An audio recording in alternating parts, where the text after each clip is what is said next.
Hi students, welcome to competitive exams material channel అండి. So ఈ వీడియోలో మనము పంచాయత్ సెక్రటరీ మెయిన్స్ ఎగ్జామ్కి సంబంధించిన పేపర్ 2 మోడల్ పేపర్ 4ని చూద్దాం. ప్రజాస్వామ్య వికేంద్రీకరణకు ప్రజల భాగస్వామ్యం అనే అంశాలతో కూడిన మూడంచెల పంచాయతీ వ్యవస్థను సూచిస్తూ కేంద్ర ప్రభుత్వంకు ఏ కమిటీ సిఫార్సులను చేసింది? బల్వంత్ రాయ్ కమిటీ అండి, 1985. నెక్స్ట్, సామాజిక అభివృద్ధి పథకంను ఎప్పుడు ప్రవేశపెట్టారు? సామాజిక అభివృద్ధి పథకంను ఎప్పుడు ప్రవేశపెట్టారు? 2 అక్టోబర్ 1952. నెక్స్ట్, బ్రిటిష్ ప్రభుత్వం స్థానిక సంస్థల పటిష్టత కోసం హబ్ హౌస్ నాయకత్వంలో రాయల్ కమిషన్ను ఎప్పుడు ఏర్పాటు చేసింది? బ్రిటిష్ ప్రభుత్వం స్థానిక సంస్థల పటిష్టత కోసం హబ్ హౌస్ నాయకత్వంలో రాయల్ కమిషన్ను ఎప్పుడు ఏర్పాటు చేసింది? 1906. భారత రాజ్యాంగంలోని 4వ భాగముని ఏ అధికరణలో స్థానిక స్వపరిపాలనకు సంబంధించి పంచాయతీరాజ్ వ్యవస్థను ఏర్పాటు చేయాలని నిర్దేశించడం జరిగింది? భారత రాజ్యాంగంలోని 4వ భాగంలో ఏ అధికరణలో స్థానిక స్వపరిపాలనకు సంబంధించి పంచాయతీరాజ్ వ్యవస్థను ఏర్పాటు చేయాలని నిర్దేశించడం జరిగింది? 40. గ్రామీణ స్థానిక సంస్థలను ఈ కింది వాటిలో దేనిగా పిలవడం జరిగింది? సో గ్రామీణ స్థానిక సంస్థలను దేనిగా పిలవడం జరిగింది? గ్రామ స్థాయి గ్రామ పంచాయతీ, మండల లేదా తాలూకా స్థాయి మండల్ పరిషత్ లేదా మండల్ పంచాయతీ, జిల్లా స్థాయి జిల్లా పరిషత్ లేదా జిల్లా. గ్రామిక గ్రామకూట అనే గ్రామాధికారులను తన అర్థశాస్త్రంలో ప్రస్తావించిన వారు ఎవరు? గ్రామిక గ్రామకూట అనే గ్రామాధికారులను తన అర్థశాస్త్రంలో ప్రస్తావించిన వారు కౌటిల్యుడు. Jawaharlal Nehru National Urban Renewal మిషన్ను ఏ ప్రణాళికలో ప్రారంభించారు? Jawaharlal Nehru National Urban Renewal మిషన్ను ఏ ప్రణాళికలో ప్రారంభించారు? 10వ ప్రణాళికలో. స్థానిక సంస్థల ఏర్పాటు పరంగా లార్డ్ మేయో ఎప్పుడు తీర్మానం చేశారు? స్థానిక సంస్థల ఏర్పాటు పరంగా లార్డ్ మేయో 1870లో తీర్మానం చేశారండి. స్థానిక సంస్థల పదవీ కాలం ఎన్ని సంవత్సరాలు? స్థానిక సంస్థల పదవీ కాలం 5 సంవత్సరాలండి. 73వ రాజ్యాంగ సవరణ ద్వారా రాజ్యాంగంలో 9వ భాగంలోని ప్రకరణ 243C దేని గురించి వివరించడం జరిగింది? సో 243 వచ్చేసి పంచాయతీ నిర్మాణం మరియు ఎన్నికలు. ఏ రోజును పంచాయతీరాజ్ దినోత్సవంగా జరుపుకుంటారు? సో పంచాయతీరాజ్ దినోత్సవం వచ్చేసి ఏప్రిల్ 24th అండి. దంత్వాలా కమిటీని ఏ సంవత్సరంలో ఏర్పాటు చేయడం జరిగింది? సో దంత్వాలా కమిటీని 1978లో ఏర్పాటు చేయడం జరిగిందండి. 73వ రాజ్యాంగ సవరణ బిల్లుపై రాష్ట్రపతి శంకర్ దయాళ్ శర్మ ఎప్పుడు ఆమోదం తెలిపారు? 73వ రాజ్యాంగ సవరణ బిల్లుపై రాష్ట్రపతి శంకర్ దయాళ్ శర్మ ఎప్పుడు ఆమోదం తెలిపారు? 20th April 1993. జీవీకే రావు కమిటీని ఏ సంవత్సరంలో ఏర్పాటు చేయడం జరిగింది? జీవీకే రావు కమిటీని ఏ సంవత్సరంలో ఏర్పాటు చేయడం జరిగింది? 1985. కేంద్ర గ్రామీణాభివృద్ధి శాఖ మంత్రి పీకే తుంగన్ నేతృత్వంలో మంత్రివర్గ ఉపసంఘాన్ని ఎప్పుడు ఏర్పాటు చేయడం జరిగింది? కేంద్ర గ్రామీణాభివృద్ధి శాఖ మంత్రి పీకే తుంగన్ నేతృత్వంలో మంత్రివర్గ ఉపసంఘాన్ని ఎప్పుడు ఏర్పాటు చేయడం జరిగింది? 1988. బల్వంత్ రాయ్ మెహతా కమిటీ సూచించిన మూడంచెల పంచాయతీ వ్యవస్థను సమీక్షంగా తగిన సిఫార్సులు చేయమని కేంద్ర ప్రభుత్వం అశోక్ మెహతా కమిటీని ఎప్పుడు నియమించింది? బల్వంత్ రాయ్ మెహతా కమిటీ సూచించిన మూడంచెల పంచాయతీ వ్యవస్థను సమీక్షంగా తగిన సిఫార్సులు చేయమని కేంద్ర ప్రభుత్వం అశోక్ మెహతా కమిటీని ఎప్పుడు నియమించింది?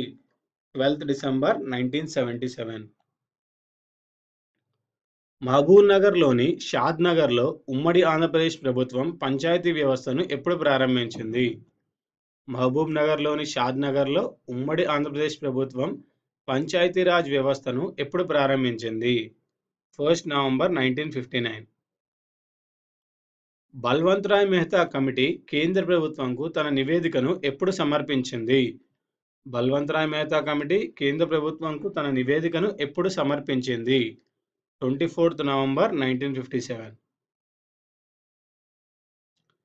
సమాజ అభివృద్ధి పథకానికి అనుబంధంగా జాతీయ విస్తరణ సర్వీసుల పథకంను ఎప్పుడు ప్రవేశపెట్టారు? సమాజ అభివృద్ధి పథకానికి అనుబంధంగా జాతీయ విస్తరణ సర్వీసుల పథకంను 2nd అక్టోబర్ 1953లో ప్రవేశపెట్టారు. కలకత్తాలోని శాంతినికేతన్లో విద్యాబోధనలో భాగంగా సమాజ వికాసానికి ప్రయత్నించిన వారు ఎవరు? కలకత్తాలోని శాంతినికేతన్లో విద్యాబోధనలో భాగంగా సమాజ వికాసానికి ప్రయత్నించిన వారు రవీంద్రనాథ్ ఠాగూర్. గ్రామీణ స్థానిక సంస్థలను దేనిగా పిలవడం జరుగుతుంది? గ్రామీణ స్థానిక సంస్థలను దేనిగా పిలవడం జరుగుతుంది? గ్రామ స్థాయి, గ్రామ పంచాయతీ, మండల్ లేదా తాలూకా స్థాయి, మండల్ పరిషత్, మండల్ పంచాయతీ, జిల్లా స్థాయి వచ్చేసి జిల్లా పరిషత్ లేదా జిల్లా పంచాయతీ. 1946లో ఫిర్కా సమాజ వికాస ప్రయోగంను చేపట్టినప్పటి ముఖ్యమంత్రి ఎవరు? 1946లో ఫిర్కా సమాజ వికాస ప్రయోగంను చేపట్టిన ముఖ్యమంత్రి టంగుటూరి ప్రకాశం పంతులండి. ఏ చట్టం ద్వారా రాష్ట్రాలకు స్వయం ప్రతిపత్తి కల్పించడం వలన స్థానిక స్వపరిపాలనా సంస్థలకు ప్రాధాన్యతనిస్తూ అనేక అధికారాలు బదిలీ చేయడం జరిగింది? ఏ చట్టం ద్వారా రాష్ట్రాలకు స్వయం ప్రతిపత్తి కల్పించడం వలన స్థానిక స్వపరిపాలనా సంస్థలకు ప్రాధాన్యమిస్తూ అనేక అధికారాలు బదిలీ చేయడం జరిగింది? భారత ప్రభుత్వ చట్టం 1935. స్థానిక పన్నులు వసూలు చేయడమే ప్రధానంగా మున్సిపల్ కార్పొరేషన్ను మొట్టమొదటిసారిగా మద్రాసులో ఎప్పుడు ఏర్పాటు చేశారు? స్థానిక పన్నులు వసూలు చేయడమే ప్రధానంగా మున్సిపల్ కార్పొరేషన్ను మొట్టమొదటిసారిగా మద్రాసులో ఎప్పుడు ఏర్పాటు చేశారు? 1687. Imperium, government with in the government అని వేటిని పేర్కొంటారు?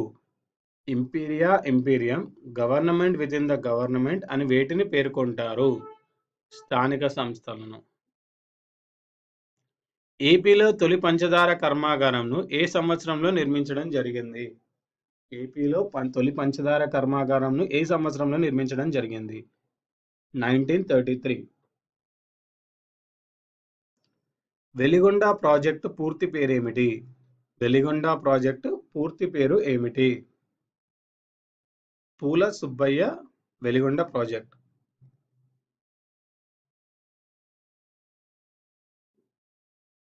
జాతీయ ద్రాక్ష పరిశోధనా కేంద్రం ఏ ప్రాంతంలో ఏర్పాటు చేయడం జరిగింది? జాతీయ ద్రాక్ష పరిశోధనా కేంద్రం వచ్చేసి ఎక్కడ ఉంది అండి? పూణే, మహారాష్ట్ర. సో పూణే సిటీలో ఉంది. మన దేశంలో పట్టు ఉత్పత్తిలో ప్రథమ స్థానంలో ఉన్న రాష్ట్రం ఏది? మన దేశంలో పట్టు ఉత్పత్తిలో ప్రథమ స్థానంలో ఉన్న రాష్ట్రం ఏది? కర్ణాటక. ఏపీలో చెరుకు ఉత్పత్తిలో అగ్రస్థానంలో గల జిల్లా ఏది? సో ఏపీలో చెరుకు ఉత్పత్తిలో అగ్రస్థానంలో ఉన్న జిల్లా ఏది? చిత్తూరు అండి. దేశంలో మొట్టమొదటి 5 ప్రాంతీయ గ్రామీణ బ్యాంకులను ఎప్పుడు ప్రారంభించారు? దేశంలో మొట్టమొదట 5 ప్రాంతీయ గ్రామీణ బ్యాంకులను ఎప్పుడు ప్రారంభించారు? 2nd October 1975. పొగాకు వాణిజ్యానికి ముఖ్య కేంద్రం ఏ ప్రాంతంలో ఉంది? కేంద్ర పొగాకు బోర్డు ముఖ్య కేంద్రం ఏ ప్రాంతంలో ఉంది? గుంటూరు.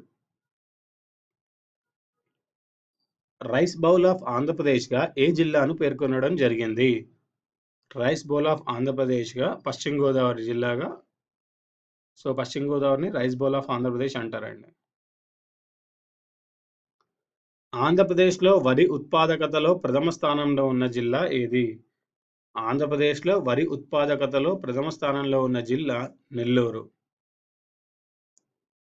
నూనె గింజలు ఉత్పత్తులు అభివృద్ధి కొరకు ఏ రివల్యూషన్ను చేపట్టారు? నూనె గింజల ఉత్పత్తుల అభివృద్ధి కొరకు ఏ రివల్యూషన్ను చేపట్టారు? Yellow revolution. ఏ పథకం జాతీయ సామాజిక సహాయక కార్యక్రమం నేషనల్ సోషల్ అసిస్టెన్స్ ప్రోగ్రాం పథకాలకు చెందింది?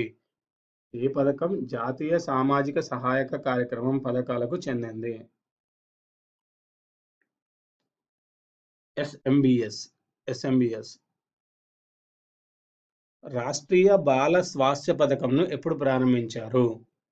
రాష్ట్రీయ బాల స్వాస్థ్య పథకంను 6 ఫిబ్రవరి 2013 ప్రారంభించారండి.